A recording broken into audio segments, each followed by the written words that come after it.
Duchess Cruz Munsayac. The one, Duchess Cruz Munsayac.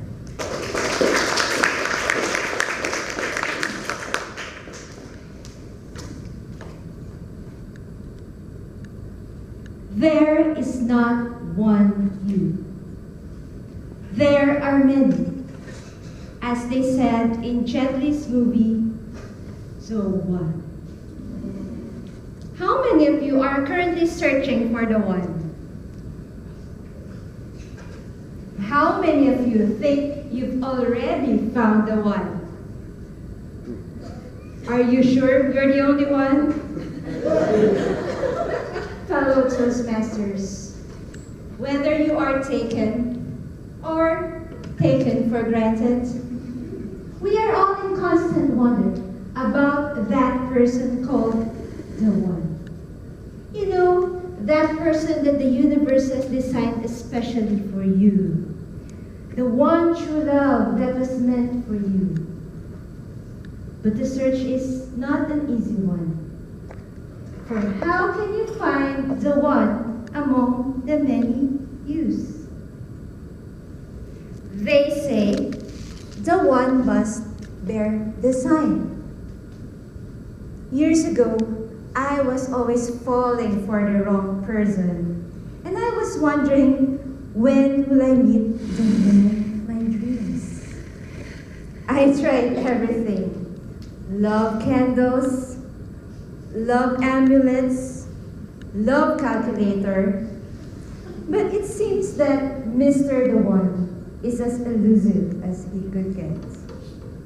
To appease me from my heartaches, one of my friends offered, Pesci, why don't you ask for a sign? You know, anyone who will say, give you a dozen white roses, he will be the one. And one day, it happened. My crush just gave a dozen white roses to his longtime girlfriend. It turned out that he was the one that got away. They also say that the one should be at the right place and at the right time. I was so broken-hearted that day, I called up my friend to cry my heart out. But she was attending her nephew's birthday party. Still, I rushed to the place.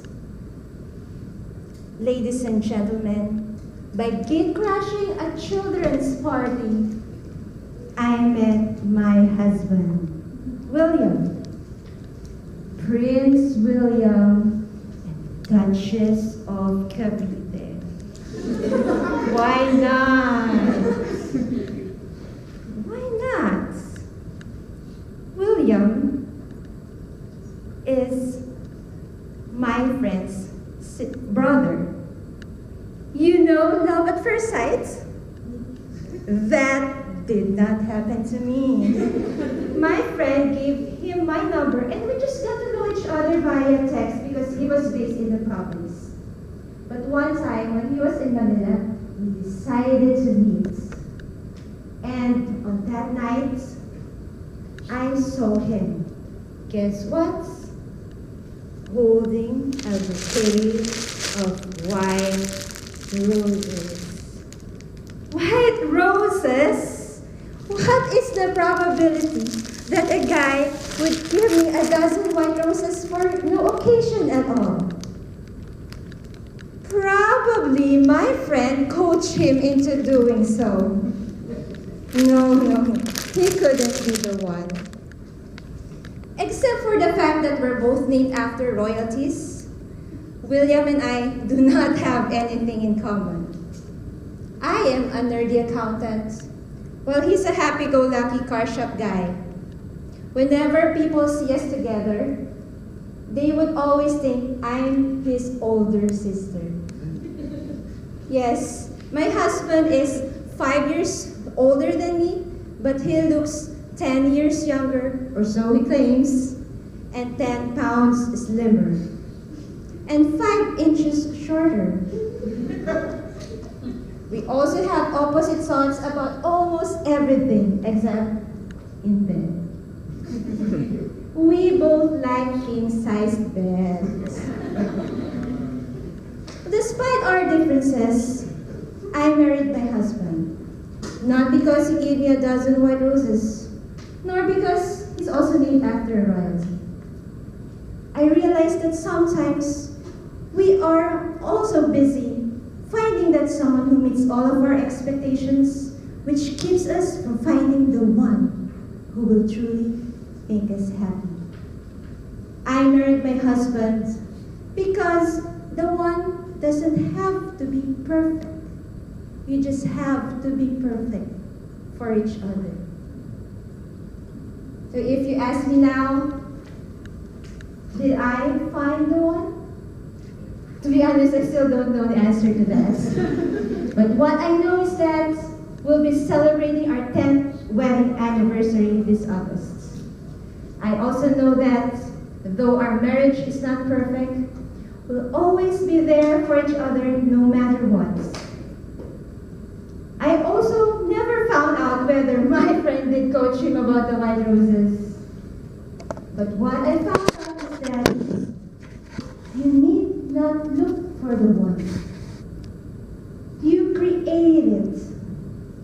Happiness is a choice.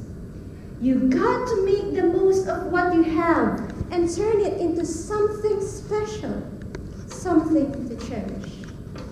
Some people call it sour graping. I call it crafting your own destiny. So fellow Toastmasters, are you still desperately looking for the one? Don't.